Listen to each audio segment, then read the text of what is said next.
All right, a simple question. Why did Democrats block aid to Israel in a vote last night? Joining me now, Kansas Senator Roger Marshall. So, Senator Marshall, I know you fought hard for it. Israel needs it. Hamas is trying to kill them. Why did Democrats block this? What's going on here? Well, that's a great question, Larry. I think number one is we got to show them their true colors. We showed America the Democrats' true colors last night. We called their bluff for once. For over a month, Republicans have been calling for a vote on standalone legislation for Israel funding, and the Democrats saying, "Oh yes, we want to help Israel, but they always wanted to leverage it for Ukraine funding to make the border more open, to bring more people across the border." But we found a way to seize control of the Senate floor and demand this vote. And 51 Democrats, every one of them, voted against funding for Israel. What's ironic is at 2 p.m., Chuck Schumer's on the National Mall saying, "We will not rest until Israel gets its aid." But at 6 p.m., he votes against that. You're a better political analyst than I am, but I think that their base is calling to support not Israel, that their base does not want to support Israel, right. That instead they're going to support Palestine. Well, and finally, we got them to show their colors. Well, Senator, I made the point last night. I mean, the 300,000 Jewish rally was fabulous, and there was some bipartisanship, but I saw Senator Schumer make his case, and I knew darn well he was going to stop you. I knew it, because they want to tie it to Ukraine, and I don't think that, by the way, they're afraid to give up a couple of IRS agents.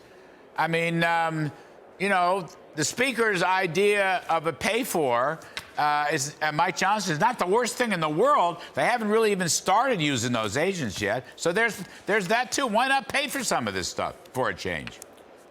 Right, and certainly they had every alternative, and I asked them on the floor, if you don't like this pay for, find another one, but give us a vote for the Israel aid. Time is of the essence. We need to send a message to Iran and all the proxies that enough is enough, and America is not going to tolerate terrorism. We're not going to tolerate these brutal, savage attacks by Hamas on Israelis or on anybody for that matter, that this is a war for humankind. So instead, Chuck Schumer sent a message last night to Iran and the proxies, go ahead. There's no red line. Is there a new vote scheduled or what? What happens next? Because Israel needs the money. They need to replenish, as you well know, the Iron Dome, the ammunition, the ordnance, whatever it takes. They could use the $14 billion. Next vote, Senator? It'll be months, because Joe Biden is insisting on tying this to a supplemental vote that funds Ukraine, that makes the border more open as well, and Taiwan funding. And I'm telling you, we're no closer today on that vote than we were a month ago. That even within the Democrat caucus, they're divided on what to do with each one of these issues. And what the Senate does is dead on arrival in the House and vice versa as well. That's why we need this standalone Israel funding passed yesterday. John Tester in Montana voted with Schumer to stop the Israel funding? Oh, say that again, Larry. Senator John Tester of Montana. Oh, yes. He voted with the majority. Sure, I just want to clarify that. We had Steve Daines on talking about elections coming up in the Senate, so I want to clarify. Last one, Senator Marshall. Thanks for this. Can you get a resolution on the floor of the Senate that says no money for Iran? In other words, we're not going to give money to Israel. How about not giving Iran $10 billion of unfrozen assets? How about that? Let's not give Iran any money at all. Yeah, well, just the opposite is happening. Yesterday we found out that the Biden administration is letting go another $10 billion of Iran.